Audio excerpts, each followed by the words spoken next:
Hello friends, welcome back to my channel. আমি সুস্মিতা তোমাদের সঙ্গে আরও একটা ঘরোয়া সহজ রান্না শেয়ার করব বলে চলে এসেছি।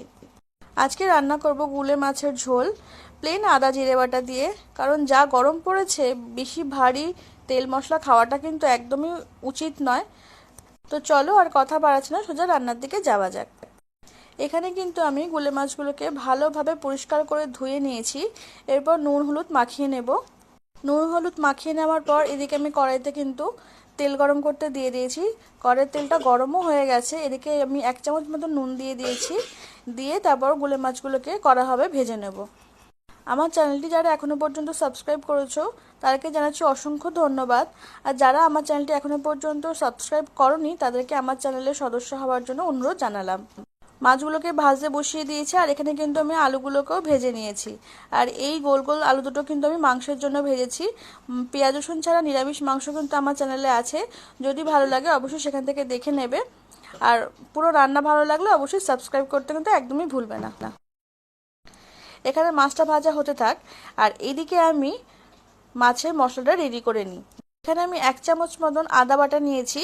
এর মধ্যে দিচ্ছি জিরে গুঁড়ো, ধনে গুঁড়ো 1 চামচ করে, লঙ্কার গুঁড়ো আর 2 চামচ কাশ্মীরি লঙ্কার গুঁড়ো, 1 চামচ হলুদ গুঁড়ো আর 1 চামচ মতন হিং। পুরো মশলাটাকে জল দিয়ে কিন্তু গুলে রেখে দিয়েছি। আর এদিকে আমার মাছগুলো ভাজা হয়ে গেছে, এবার নাবিয়ে নেব। মাছগুলো নাবিয়ে নেওয়ার পর সেই তেলের মধ্যেই 1/2 চা চামচ মতন সাদা জিরে, একটা শুকনো লঙ্কা আর একটা তেজপাতা একটু ছিঁড়ে 10 সেকেন্ড মতন ফোড়নটা নাড়িয়ে চাড়িয়ে দিচ্ছি। ফোড়নটা 10 সেকেন্ড হয়ে গেলে এর মধ্যে গুলে রাখা মশলাটা অ্যাড করে দিয়ে ভালো করে কষিয়ে নেব।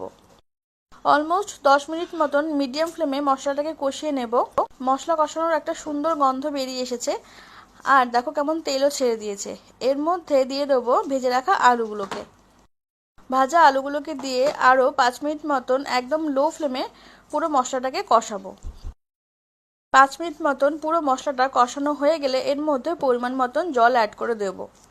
ঝোলটাকে 5 মিনিট মতন ঢেকে রেখে দিচ্ছি। ঝোলটা ফুটে উঠলে আলুগুলো দেখো সিদ্ধ হয়ে গেছে। এর মধ্যে দিয়ে দেবো ভেজে রাখা মাছগুলোকে। মাছগুলো কিন্তু বেশ নরম, তাই এই মাছগুলো ঝোলের মধ্যে দিয়ে বেশিক্ষণ কিন্তু ফোটাবো না। 2 থেকে 3 মিনিট একটু ফুটতে দিয়ে এর মধ্যে ভাজা মশলা অ্যাড করে নাবিয়ে নেব। আমার চ্যানেলটা যেহেতু পেঁয়াজ রসুন ছাড়া রান্নার চ্যানেল, তাই যারা পেঁয়াজ রসুন ছাড়া রান্না ভালোবাসো তারা অবশ্যই আমার চ্যানেলটি সাবস্ক্রাইব করো, পাশে থেকো।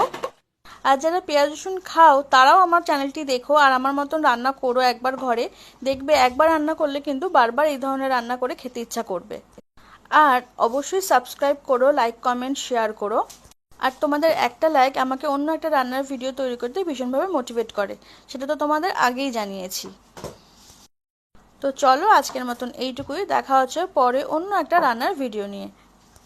ততক্ষণ পর্যন্ত পাশে থেকো, সঙ্গে থেকো। Thank you.